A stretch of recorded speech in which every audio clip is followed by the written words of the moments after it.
Welcome, everyone, to the inaugural edition of Hanging Left. I am Matt Connarton, and with me, of course, my partner in crime in this venture, Todd Ayer, is with us. Hello, Todd. Hi, how are you today?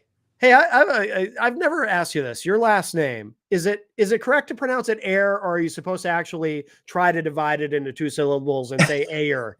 I've never No, been sure about that. yeah, these are the things we deal with right on a daily basis, the important issues. Yes. No, air is fine. It's actually an English derivation. A lot of people say Ayer, thinking that I am of Spanish lineage, which Oh, I very well may be somewhere back there. Who knows? But yeah. to my knowledge, that's not the case. It's English. I try to be precise with people's names to be respectful because I didn't know. I wasn't sure if maybe it was supposed to be Ayer, but people are just lazy. People are lazy. Maybe I people did, mean, and then people mispronounce it, and then you just get used to it, right? right, Like right.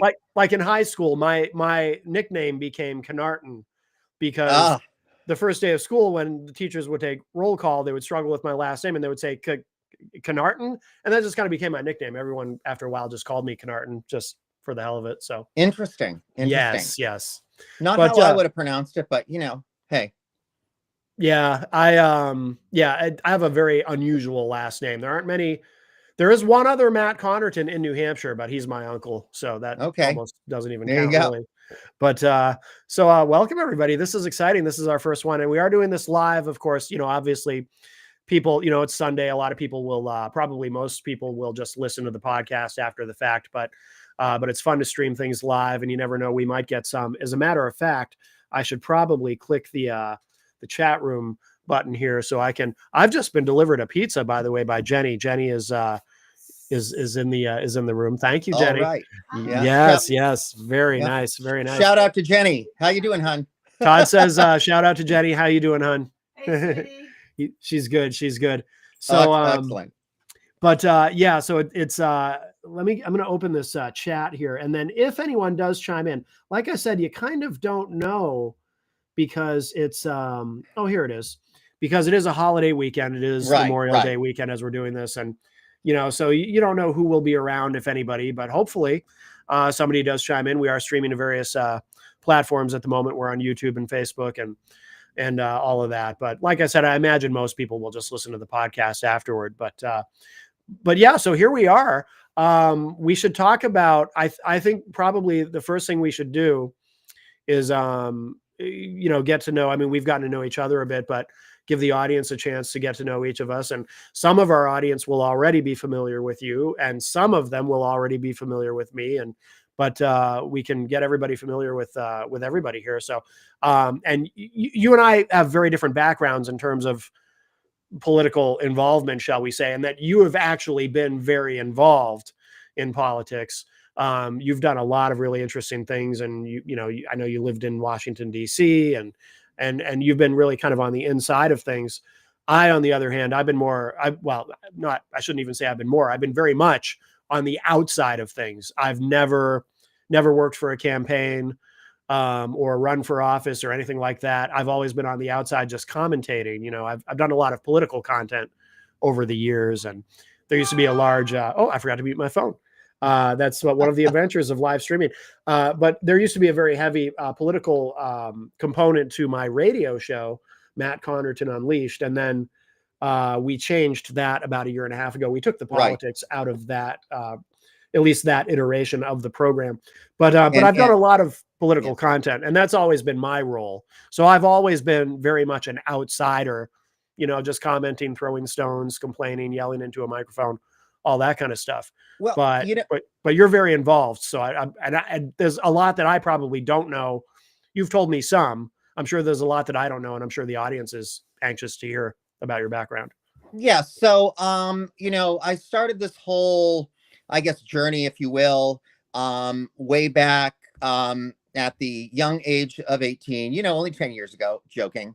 Anyway, but anyway, yeah. So I started off with the AIDS movement and learned all of the nuts and bolts of grassroots advocacy and even more, I would say, like extreme protest and things of that nature, or more aggressive protesting through groups like ACT UP and Queer Nation, including one of my favorite little factoids. Well, there's three great moments. My three greatest moments in AIDS activism were this, not necessarily in order. Number one, dropping a large condom on Jesse Helms' home. We rented a helicopter. Someone created a giant condom and we dropped it on his home. That was when he was trying to keep condoms out of the school. So that was our response. Okay. I do remember Jesse Helms. Yes. Yep. Great guy. Not. Number two, it was, a plethora of we used to do these things called die-ins. So basically it was representational of all the people that had lost their lives to HIV AIDS. And, just to really add that punch to people, why not do it during rush hour? So that's what we would do, is we would literally lay in the main thoroughfare of Washington, D.C., where people, like on Mass Ave, places like that, where people are trying to hurry up and get home, and make it so they couldn't hurry up and get home. Right. And then the third was one night, it was one of the things that actually spurred Reagan to finally, I guess it was Bush. I'm sorry, Bush, to finally sort of push things further. And that's, we took all the fountains and we dyed them all red. So, okay. To represent all of the basically the percentage of blood that was tainted and not, and the blood on their hands. It was a double metaphor. So I started with that, and then I kind of, segued into any other type of like progressive leaning type cause. Then I always sort of like rode both sides for a long time. The majority of my life, I kind of, except for a slightly brief period, I did have my own events management company for a while in Washington, D.C. Oh, no kidding. Yep. And during the day, we did a lot of corporate events and that type of thing. At night, we did a lot of fundraising for nonprofits and big dollar donors. So, my main background is certainly initially was in the fundraising world and events management. I also had my hands in various, always with like some sort of, in case it isn't obvious by now, yes, I am gay. And I always had sort of my hands and everything in some sort of LGBTQ type. But that was before the alphabet soup. So pretty much they're the lesbians, gays, and trans. And then, anyway, so I did that. And then, fast forward, everything was great, helped out with Obama, did all this other stuff. We could sort of talk about all the nuances because we had reached the second coming of Aquarius, so we thought. And then the bottom falls out and Trump is going for a second term. So, it was between that and January 6th, I would say, were the two things that really spurred me back into action. But what I felt was a bigger value was to pop that bubble, get outside the progressive sphere, and come back to where I was raised, which was Southern New Hampshire, and decide to, spread my message, spread the voice, and do something where I could make a positive impact, rather than just talk to like-minded people. I mean, it's great to be, it's great to be agreed with a lot, but you don't really get anywhere that way. You don't change hearts and minds by talking to your peers. So then I joined the campaign, the Harris campaign, and a lot of good things about that. I learned a lot.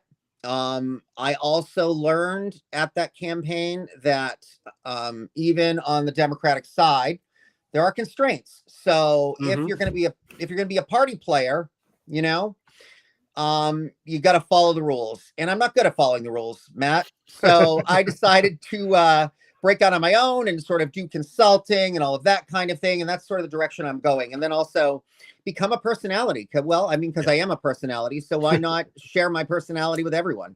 There you go. I like it. I like it. So hopefully that filled everybody in. I think so. Bored to tears. No, that's great. That was a good overview of what you've done. My background, like I said, I've done a lot of radio and podcasting, and I started really getting into Well, so in the summer of 2011, I was actually invited to be a co-host on a television show here in Manchester called Rock, Paper, Hand Grenades, which was hosted by the late, great Gary S. Hopper, God rest his soul. He passed away a couple of years ago from cancer. But it was an interesting experience because that was effectively a conservative talk show. And I was kind of the sidekick and who was kind of the fly in the ointment who, came in and asked a lot of questions and about, in some ways I look back on it and think I should have been more aggressive than I was. Yeah. I could critique a lot of my performance on that show. I think, my screen just froze. Are you still with me, Todd? I'm good. Yeah. Yeah. I'm Okay. good. As long as we have the audio, we're okay. So you basically were a black fly in their Chardonnay, to quote Alanis Morissette there. That's fine. Yeah.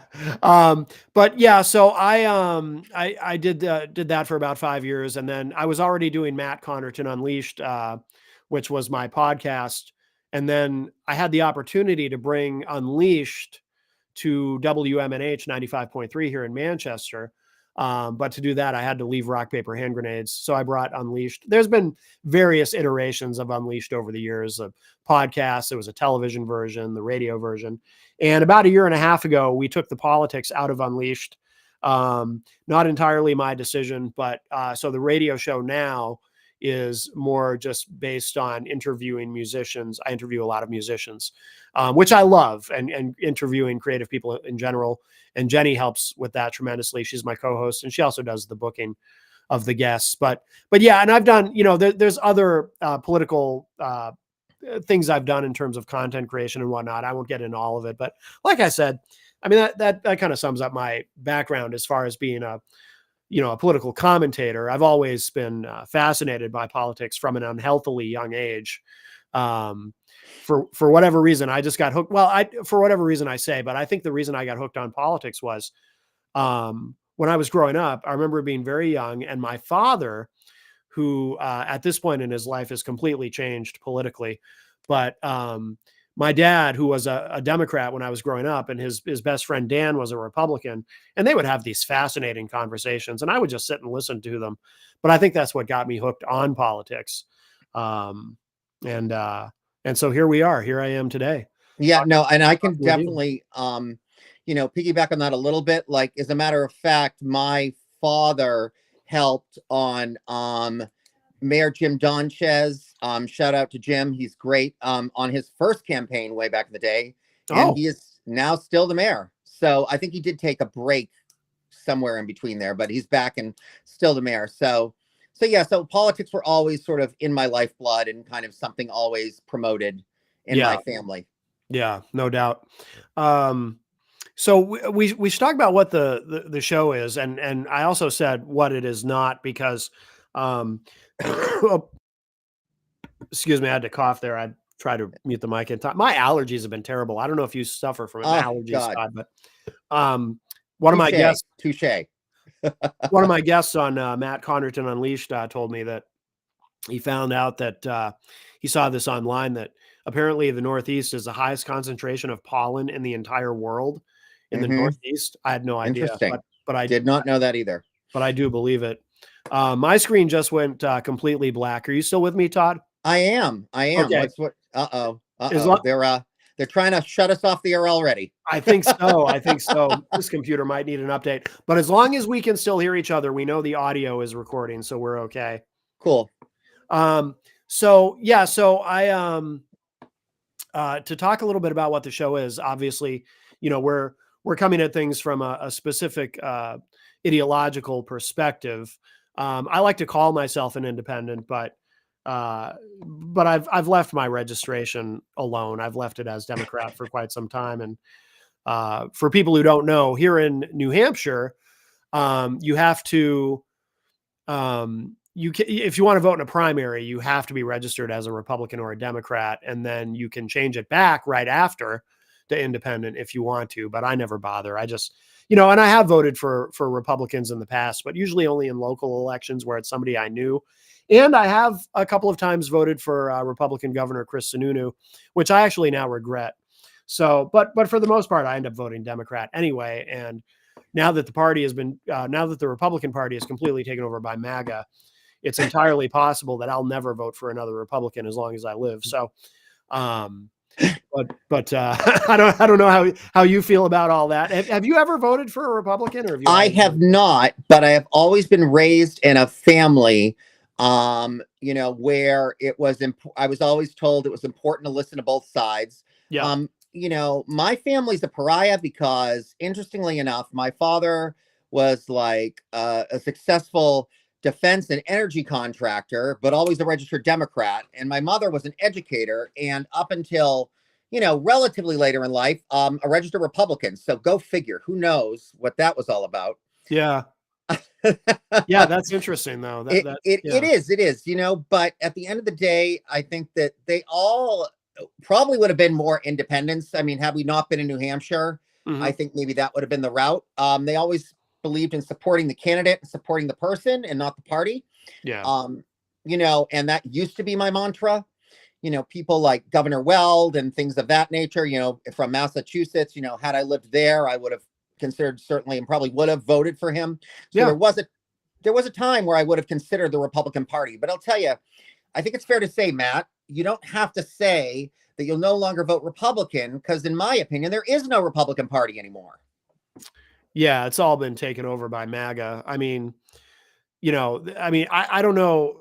I'm sure there's a couple of never Trump Republicans that are serving in office somewhere, but really, the never Trumpers are all on the outside. They've all been Yep. cast out.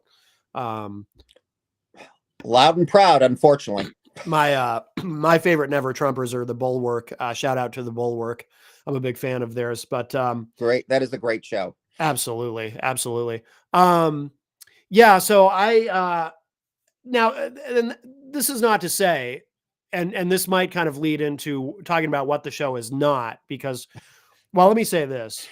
I don't think either of us are interested in simply just carrying the water for whoever or I don't think either of us, not to speak for you, tell me if I'm wrong, but I don't think either of us are fans of the establishment of the Democratic Party. I feel that they cost us,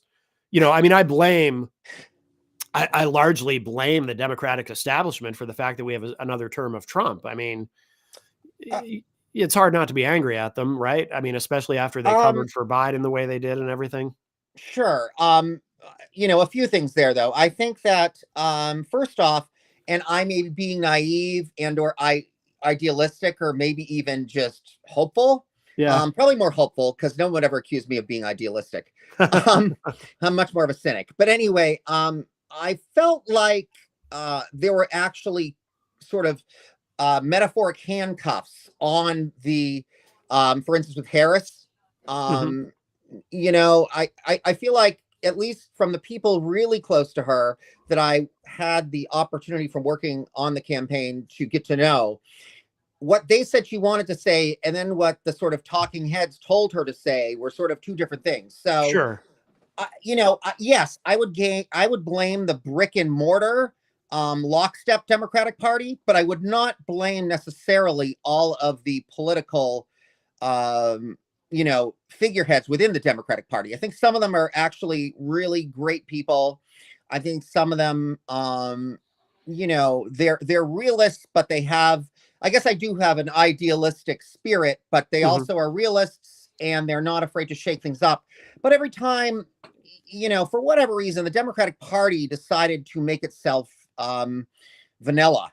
Hmm. And, why now the Republican Party is seen as radical and the party of protest and liberation is now about as boring Sure. as a pair of pleated dockers is beyond me. I don't know. So yeah, just honestly, for my soul, I could never be officially a member of like the Democratic, lockstep Democratic Party as it stands now, because I have a punk rock spirit. I'm never going to give that up. And, Yeah. to me, they're not authentic right now. I think, part of the problem in the Democratic Party is, uh, an unwillingness to risk of hurting the feelings of old people.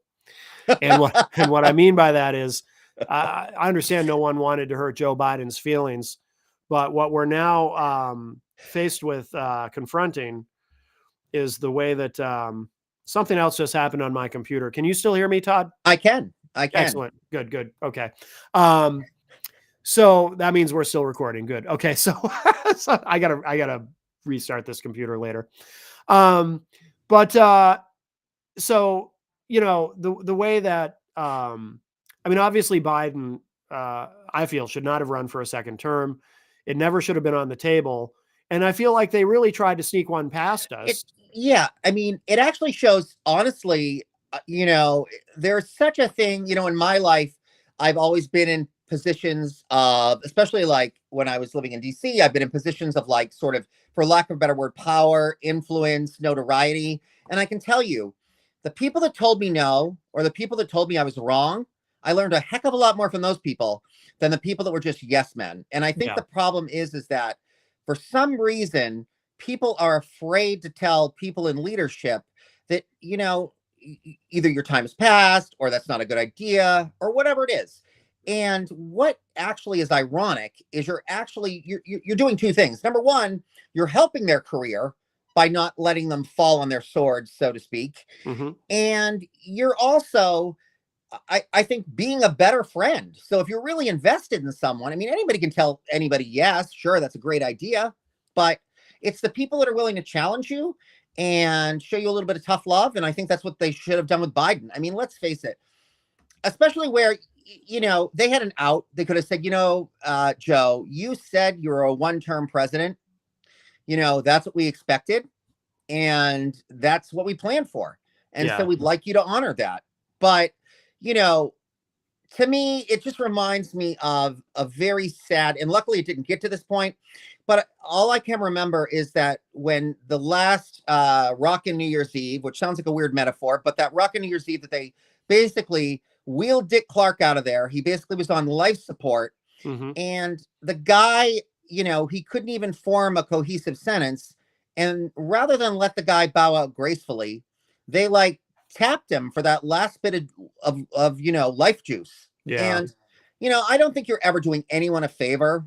And history typically tells us that. If you look back, I think leaving whatever it is you do gracefully, and you still have your integrity and you still have a sense of class and self-respect. And, no one wants to sit and fumble and fall apart in front of the public. Right. And I think that, they would have been doing him a favor and the world really to let him do that.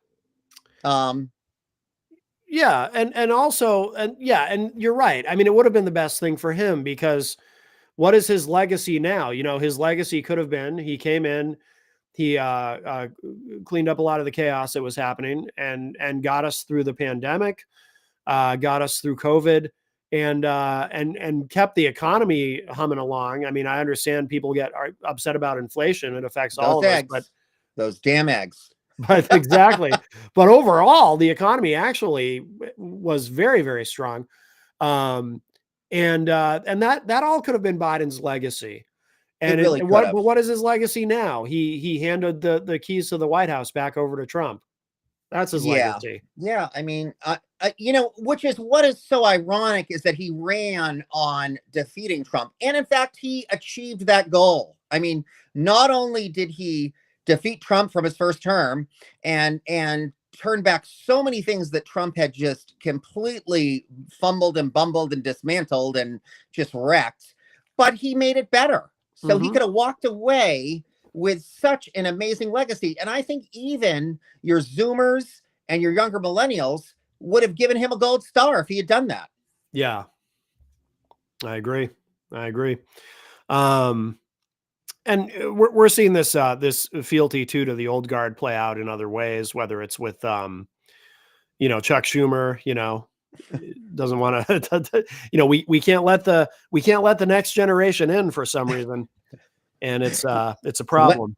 When did Democrats be so pro life support? I mean, like, it's like we put people on life support before they should be put on it. Like, just let them retire, for God's sakes. Yeah, absolutely. 100%. Yeah. So we're very stuck as far as all of that goes. And, I don't know. and obviously you see it on the Republican side too. I mean, Trump is almost 80, but it doesn't seem to matter. I mean, MAGA just kind of operates under its own set of rules. Well, I mean, they're a cult. I mean, MAGA's a Yeah, cult at this point. So 100%. cults don't typically acknowledge anything. I mean, Trump could claim that every day, he doesn't leave the White House in a limousine, but he levitates, and they would all agree. Yeah. And those that didn't agree would lose their position in power. It's, so we're not dealing with a logical group of people, at least not at his base. No, I mean, we're talking about people who, if their leader tells them that a recession would actually be a long-term positive for the American economy, and they just believe it. They go, "Oh, okay." Ooh. Right. And these same people are looking at their bank accounts and their 401ks, if they have them or whatever, diminish right in front of their eyes. But it's like, both plausible. I mean, no, it's not even plausible deniability. I call it willful ignorance. I mean, just unbelievable. It's one or the other. They're either just stupid, crazy, or they're willfully ignorant. And I think all three of those categories actually fit somewhere within the sort of like, Rubik's, which is the MAGA crowd. They fit in one of those categories. Yeah, they're happy about it. They think that it's part of some larger plan that this brilliant businessman has for them, and they just I always judge the brilliance of a guy's aptitude in business by how many times he's gone bankrupt. I mean, that's really, to me, just great. I mean, that's what you want. A guy that's just bankrupted himself. Where are we on? Like half a dozen times now? The more casinos you bankrupt, clearly, the greater your acumen for business. Absolutely. I mean, it shows it. I mean, you're only running a business based on money, but you bankrupt it. I mean, Right. hey, who wouldn't bankrupt a casino? I mean, Right. The house always wins, even if you own it. Yeah, right. Except if you're Trump. I don't know. Yeah. I mean, but you don't need to win because you tell people you won anyway, and they believe you. That's right. Yes. That casino was stolen. Of course. Probably was the Democrats. I'm sure they were hacking into the system. So I have a thought as far as going forward with, as far as the Democratic Party going forward. I see a lot of hand wringing continuing, obviously right after the election, but continuing about messaging, how best to deal with our current situation and so forth. And I think that this is my theory. I'll say something that I don't think enough people say. I think the real problem for the Democrats is an inability to message. I've been saying this for as long as I can remember. Democrats are really bad at messaging. Republicans are very good at it. Democrats are very bad at it. They're bad at they're poor communicators generally, because if you look at what happens in those rare instances where someone comes along, where a Democrat comes along who actually can communicate well and present ideas well and consistently, what happens? They end up serving 2 terms as president, whether it's Bill Clinton or Barack Obama. Two examples of Democrats who, wow, imagine this, could actually communicate clearly and coherently and convince people of their message. But I think generally speaking, Democrats just generally are very bad at messaging. I think that's an interesting perspective. I don't know if it's that they're bad at their messaging or they're lazy at their messaging. The other thing I think, to kind of segue into a sort of a side topic with that, is that I guess I feel like it's kind of along those lines, but I feel like they leave the messaging to the wrong people. So, this last election that we were working on, the messaging, and I mean daily, was controlled and altered by analytical data crunchers. So they would literally run reports on data, and then based on what the various reports and stats were saying, they would expect everybody to stop and pivot with the communication and the messaging of the campaign. Yeah. And I'll tell you, that's not a great way to run a campaign. if you're trying to fight the whole, like, we care about, everybody, then to look like an analytical nerd is not a good way to do it. And people don't want to sit and just let you data dump, because either it bores them, or those of us that are, intelligent to know that data and stats and all that stuff, people think it's facts. It's actually one of the easiest things to manipulate. I mean, you can make reports and statistics and things like that say what you want them to say just by moving numbers around. Oh, yeah, 100%. Absolutely. So, and I think the other problem is that, I loved Barack and I even like Michelle, but I'll tell you that when we go low, they go high.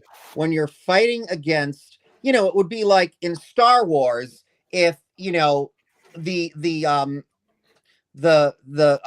what was it, the rebels, the rebels, I don't know why I forgot that. Anyway, the rebels decided to, like, sit down and try to have a compromise with Vader and the Emperor. I mean, it wouldn't have happened if and honestly, what would have happened is they would have walked in the room and they would have sliced all their heads off with lightsabers. And that was the MAGA mentality.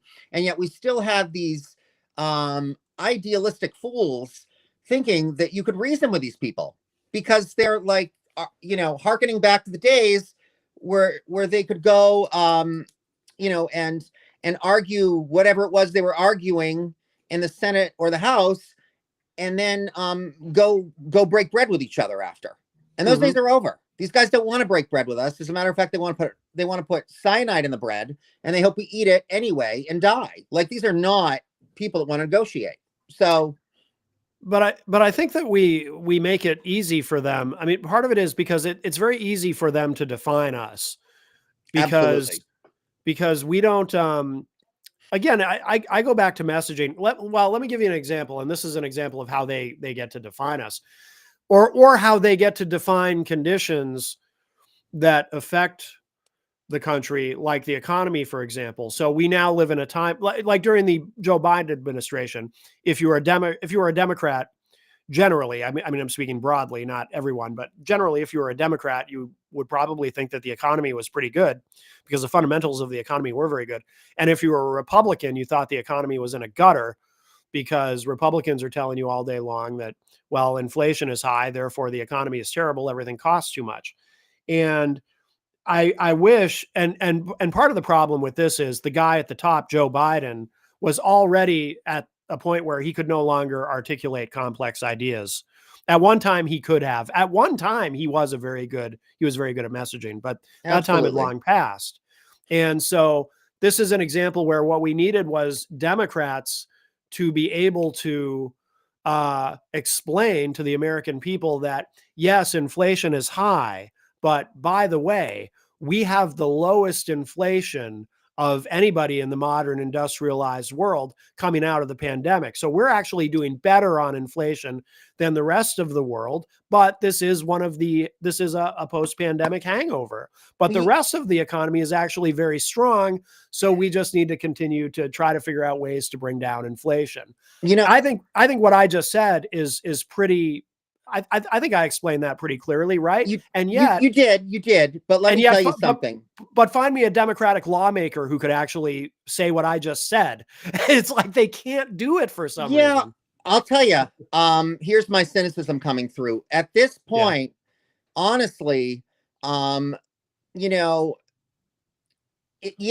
part of it. But honestly, I think we should have done more of the, agreeing with the fact, not agreeing with the fact the economy was bad, but agreeing with the fact that people felt the economy was bad. Yes, I agree. We should have validated their feelings. We should have stopped arguing with them. At the end of the day, we're not, I know we always say winning hearts and minds, and Democrats want to be everybody's friends. Forget it. We're trying to win an election, and we're trying to keep a crazy person out of the White House. So all steps should have been pulled to do so, including acknowledge things we didn't necessarily agree with. And it's all, you just learn a very simple phrase. You just say things like, I'm sorry you feel that way, or I see how you can feel that way. it's nuances. I'm not saying in any of those phrases that I agree with what that person's saying. I'm Right. just simply saying, you feel that way. I acknowledge it. Let's move forward. How can I help you not feel that way?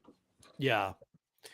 Yeah, I think Democrats are bad at that generally. I just it's again it just all comes down to messaging and communication for me. Yeah, yeah. I mean, I I don't get think it. I don't think any of this is hard. I don't think it should be hard, and yet we can sit here and explain this stuff, but I but mean, nobody running the hey, party can do it. It's yeah. frustrating. I mean, but also, it's tough when your position is you want to be everybody's good guy. It's Yes. like to some extent, well, the whole thing was inauthentic. It's like they walk in the door and the Democrats decide they want to be the parent of the country, Mhm. but then they don't have enough, you know, excuse my language, balls to discipline the child. So, okay, so you're saying you want to be the parent, but now you're agreeing, you don't want to upset your child so you don't ground them. And that's kind Yeah. of what they did. So it's like, I think that, to me, that when we go low, we go high crap. I think that was the nail in the coffin personally. But, I also tend to be a little bit more aggressive and muscular anyway with those types of things. So, you Yeah. know, it's all how you look at it, right? But Yeah. yeah, I think communications absolutely, but I think we even have to delve in further. But I'll also say this: at the end of the day, we need to see this as an opportunity because we lost everything, right? So this is a restart. Mhm. We can do an overhaul. We can change everything, and I don't know. I've heard some interesting facts out there in you know, in the world that basically says that right now, it's kind of the opposite of what people think. The grassroots organizations, the advocacy groups, and the nonprofits are driving the messaging, and basically we are telling the politicians what we want instead of them telling us what they want, and then us going out there and perpetuating what it is they're looking for, their agenda. Did I lose you, Matt? Okay, looks like we lost Matt. Interesting. So I'll tell you what, I'm going to go on.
Oh my goodness. Are we still on? We're still streaming? I'm gonna have to edit this. Let me get Todd back in here. We just had everything kind of freeze up. Let's see.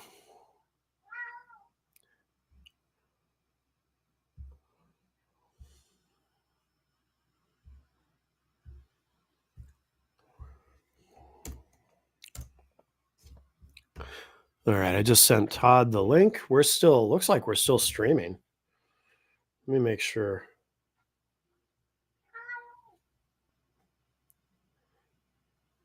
This is way behind.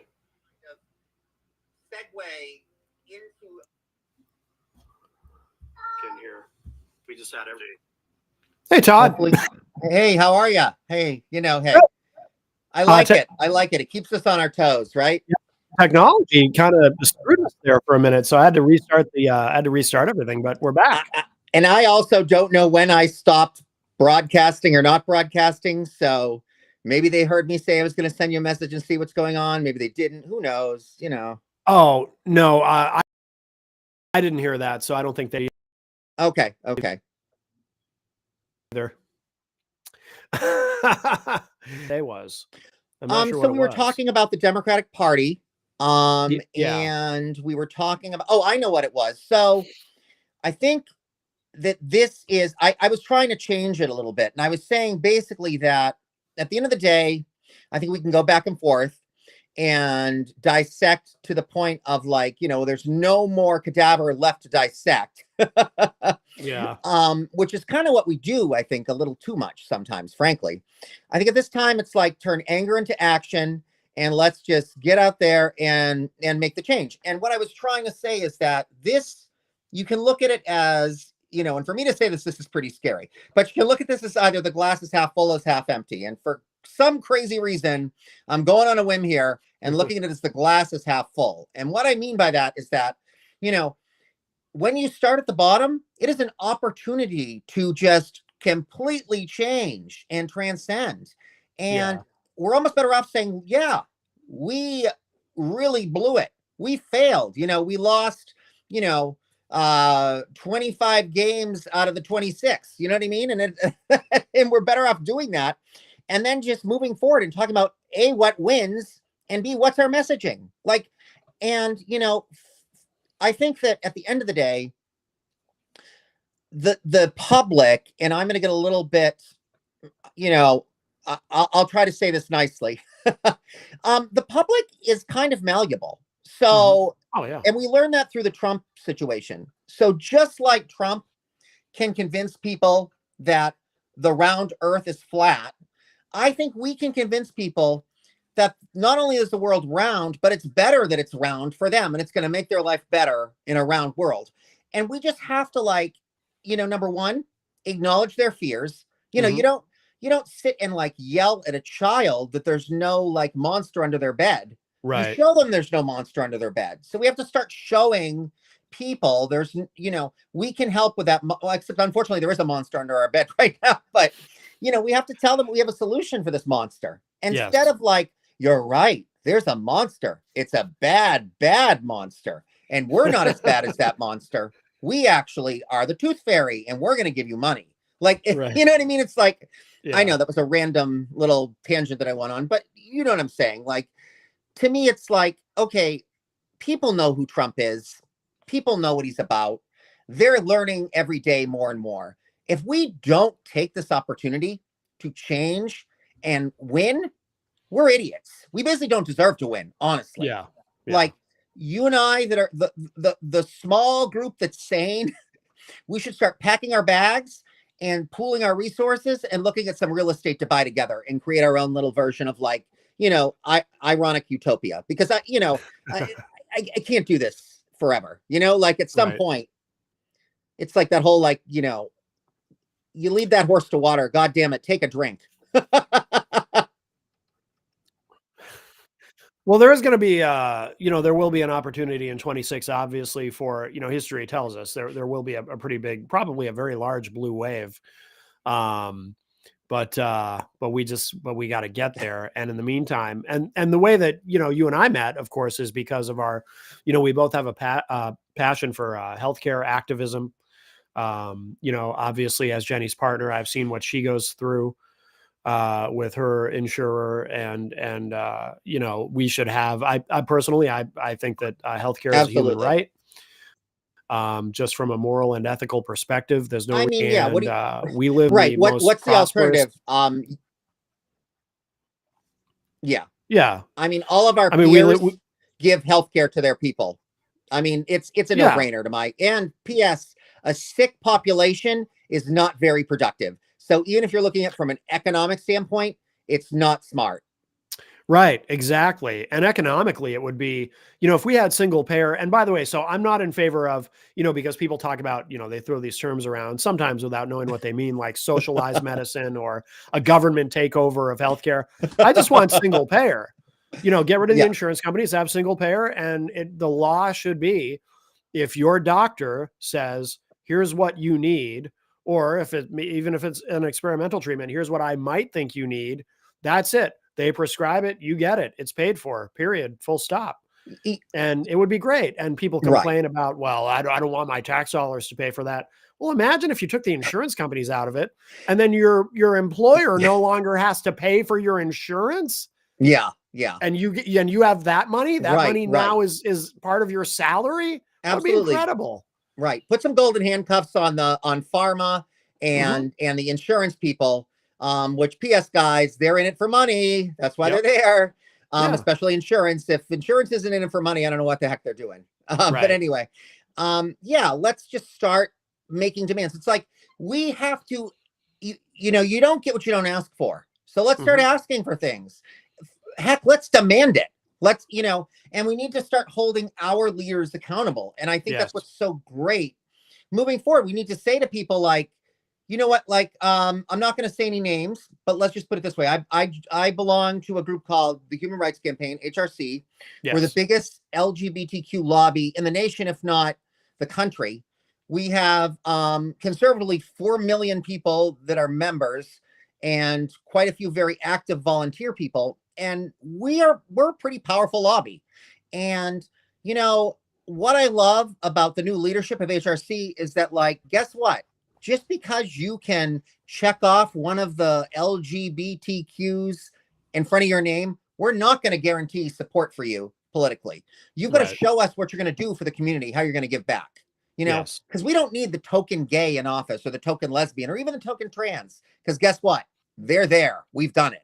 So now we need, I don't care what you are, we need a human that is going to go for human common sense change.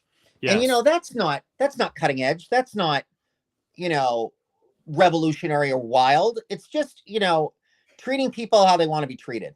Yeah, absolutely. Absolutely. I agree with you. Did we zoom in somehow? I don't know what I did that. I was just Okay, playing we're with the good, we're format a good. little bit. That looks good. Hey, we look good on camera. We do. I'm glad that other way was, I feel like giving me a chin, which I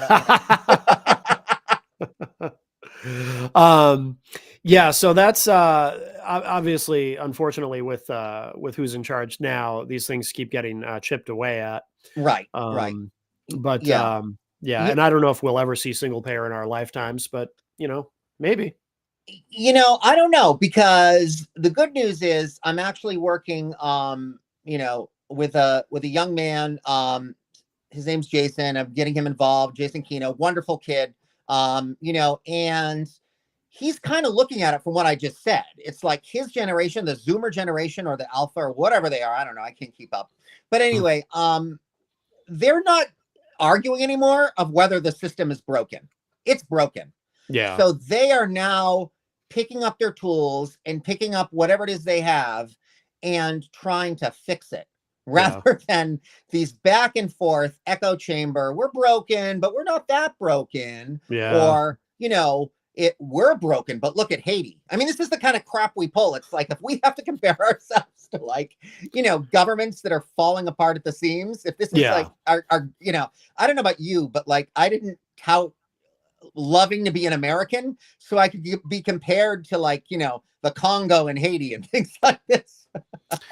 You know what I think the problem is, and this is part of why it's hard to convince people, is we're conditioned to believe in the system that we have, because and part of it I don't think is even intentional. I think it's just circumstance, because when you're young and you're healthy, and if you're working a full-time job for a company with a good health insurance plan. So, for example, I just froze again. Can you still hear me? Yep, I can still hear you. All right, we're good. I don't know why this keeps freezing, but if you're young and healthy and you work for a company that gives you a good health insurance plan, And I remember being in that position and going to the doctor, once in a while if I thought something was wrong, and just having to pay, a very low copay, maybe a Yep. $10 copay, and Yep. then never see a bill, and everything was Yep. covered. It was just really good insurance, and then that was it. So we're conditioned to take it for granted. So you learn Well, when you're young. You just learn to take it for granted. So you then know, when you get older, it's a surprise when more things start to go wrong because you're older. it's And yeah. now it's like, now the insurance company is looking for excuses to actually deny you Sure, the sure. care that you need. And now it's a whole new ball game. But I think we also have to change our mindset a little bit as Americans. There's two misnomers out there as Americans. Like, I am all for, obviously I'm very much believe in independence and believe in the rights of the individual, but the rights of the individual cannot be at the expense of everyone else.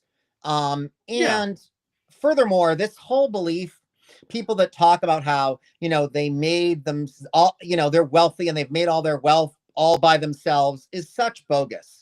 No one, certainly no billionaire, is a billionaire standing alone on their own. They didn't just make one, fantastic, unbelievable, out of this world stock Right. trade that made them Right. a billionaire overnight with no infrastructure and no assistance and no, and it's unrealistic. So this whole belief that we're islands, we're not. So we need to get in touch with that.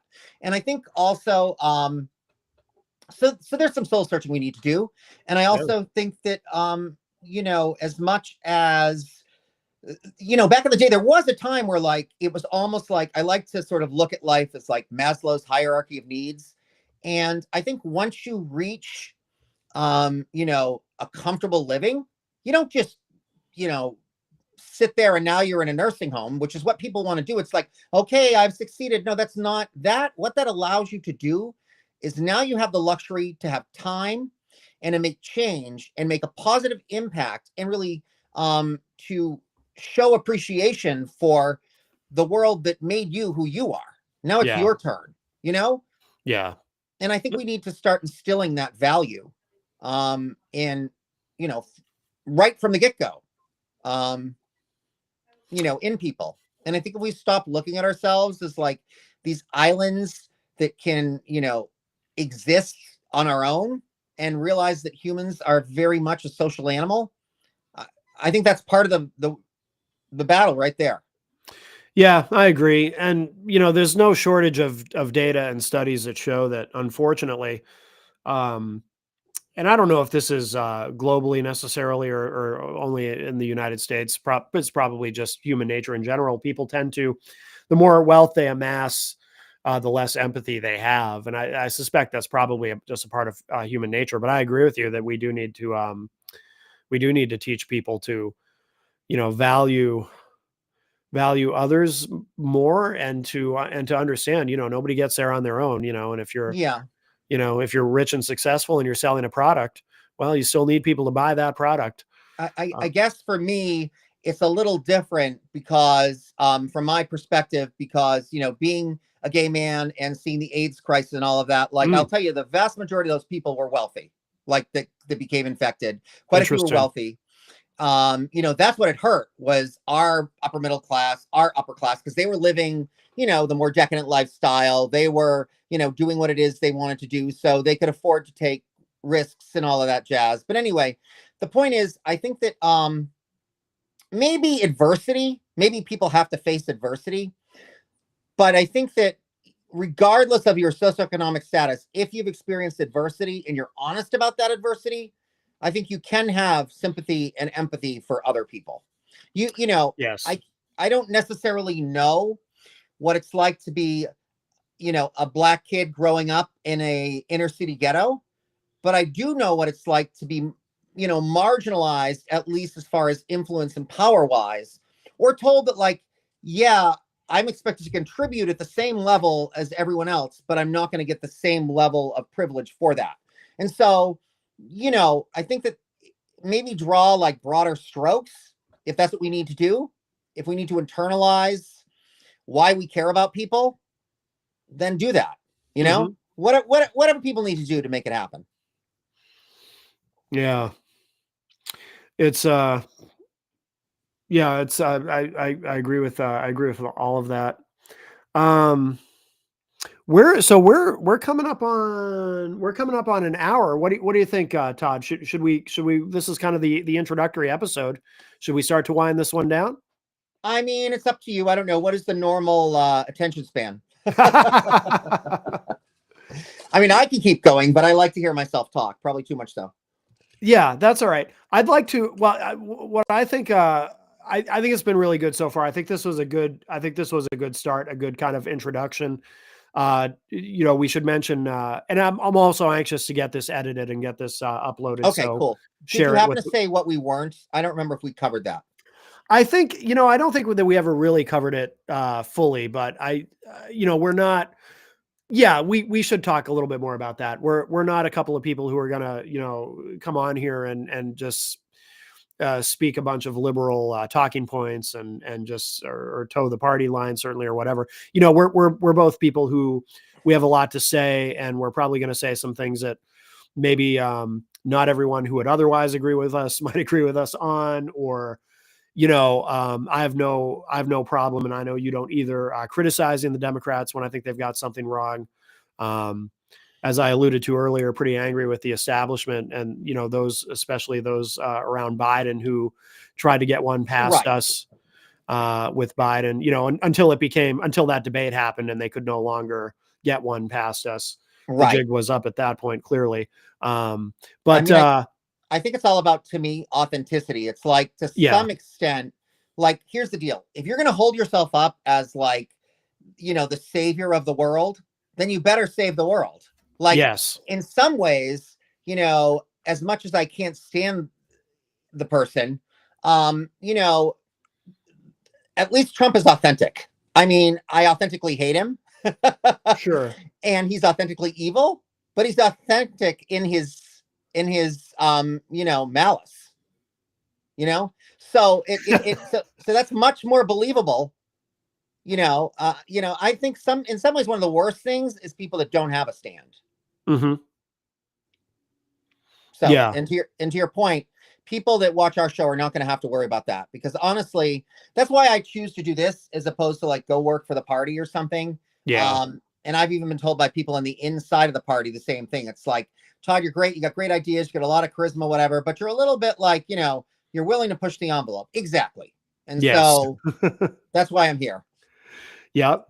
Absolutely. Excellent. So I think what we'll do is, we'll wrap this one up. Episode 1 in the books of Hanging Left. And soon we'll have, I know we're going to have a fancy new logo, and we're going to have, and we're going to have guests too. We should mention that too. It's not just going to be the two of us yapping every week. We're going to have guests join us and so forth.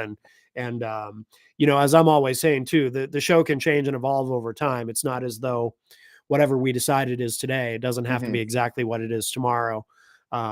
These things have a way of changing and evolving, and that's exciting too. That's one of the really fun things about doing something like this. But absolutely. I mean, I figure we'll change as much as Trump changes his tariff rates, Yes. All right. Very good. My screen has gone completely black again. All right. Well, so the way that I'm going to actually end this episode is by closing the computer, because I have no other way to do it. Okay. Well, and I think next week I'm going to use Chrome instead of Microsoft Edge for a browser, because I think that might be the issue. But but thank you to everyone who has been watching live, who hung in with us, and I'll do some editing on the recorded version, of course, and we'll put that up. And I hope everyone follows us on social media and and all that kind of stuff. So much. And you can visit my website, mattconnarton.com. And Todd, do you want to tell people how they can find you on social media? Or? Yeah, I mean, I'm Todd Ayer on Facebook. There's a link right there to Instagram. There's plenty of ways to find me, and I'll get a little bit more concise list of links and things of that nature. Sure. I probably should create a link tree, and we'll do all of that moving forward. But I just want to echo what Matt said. Thank you so much for tuning in. And for those of you that were not able to tune in live, that's okay. There's plenty of time to listen to us in off hours, and take care. And everybody enjoy their Memorial Day. Yes, happy Memorial Day, everybody. All right. That's it All for the right. inaugural edition of Hanging Left. Talk to y'all soon. Signing off. Bye Bye, bye. Todd.